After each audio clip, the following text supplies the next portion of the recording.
மாற்றம் வருது, மக்களாட்சி வருது. நல்லாட்சினா எடப்பாடியார் தான். வாக்களிப்பீர் இரட்டை இலையே. கொடைக்கானலில் கடந்த ஜனவரி 12ஆம் தேதி முதல் டூரிஸ்ட் ஸ்பாட்டிற்கு செல்லும் வாடகை வாகனங்களுக்கு பசுமை பள்ளத்தாக்கு செக்போஸ்ட் அருகே QR கோடு மூலம் தலா 30 ரூபாய் நுழைவு கட்டணம் வசூலிக்கப்படுகிறது.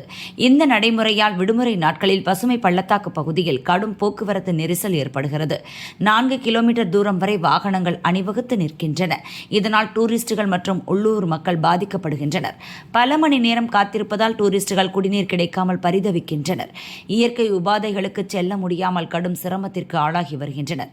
எனவே பழைய முறைப்படி அனைத்து வனத்துறை டூரிஸ்ட் ஸ்பாட்டிற்கும் அந்தந்த இடத்திலேயே தனியாக நுழைவு கட்டணம் வசூலிக்க வேண்டும் என வலியுறுத்தி கொடைக்கானலில் அனைத்து டூரிஸ்ட் வாகன டிரைவர்கள் மற்றும் உரிமையாளர்கள் வாகனங்களை இயக்காமல் பஸ் ஸ்டாண்டில் காலவரையற்ற வேலை நிறுத்தம் மற்றும் காத்திருப்பு போராட்டத்தில் ஈடுபட்டனர். இதனால் கொடைக்கானல் வந்த டூரிஸ்டுகள் வாடகை வாகனங்கள் கிடைக்காமல் அவதியடைந்தனர். ஸ்பாட்டிற்கு விரைந்த DRO கீர்த்தனா மணி, தாசில்தார் பாபு, வனத்துறையினர் சமாதான பேச்சுவார்த்தை நடத்தினர். அதைத் தொடர்ந்து 5 நாட்களுக்குள் வனத்துறை டூரிஸ்ட் ஸ்பாட்டுகளில் தனித்தனியாக நுழைவு கட்டணம் வசூலிக்க முடிவெடுக்கப்பட்டது. இதையடுத்து வாகன டிரைவர்கள் போராட்டத்தை கைவிட்டு மாலை 6 மணிக்கு மேல் வாடகை வாகனங்களை இயக்கினர்.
எந்த வாகனம் ஓட்ட விடாம பாதுகாக்கிறது அது நம்மளோட பொறுப்பு. அதை மட்டும் ஃபாலோ பண்ணிட்டு இருங்க. நாங்கள் ஒரு 4 பேர் 4 சங்கத்து சார்பாக பேசி மட்டும் வந்துடுவோம். ஓகேவா? அதே மாதிரி அங்கே கூட்டம் போடாம அவங்கவுங்க சாப்பிட போய் உட்காந்துருக்காங்க. எப்படி பேசுங்க, தப்பு இல்லை. பேசும்போது இதனால மட்டும்தான் இவ்வளோ டிராஃபிக் ஆகுது அப்படின்றத சொல்லியிருக்கேன். இல்லைன்னா ஓப்பனாக சொல்லுவா பஸ்ஸில் வந்து ஒரு கஷ்டம். நான் வந்து ரோட்டில் போய் ஒரு கஷ்டம் எடுக்கிறேன். ஏறி போகாமல் இப்படி போவேன்.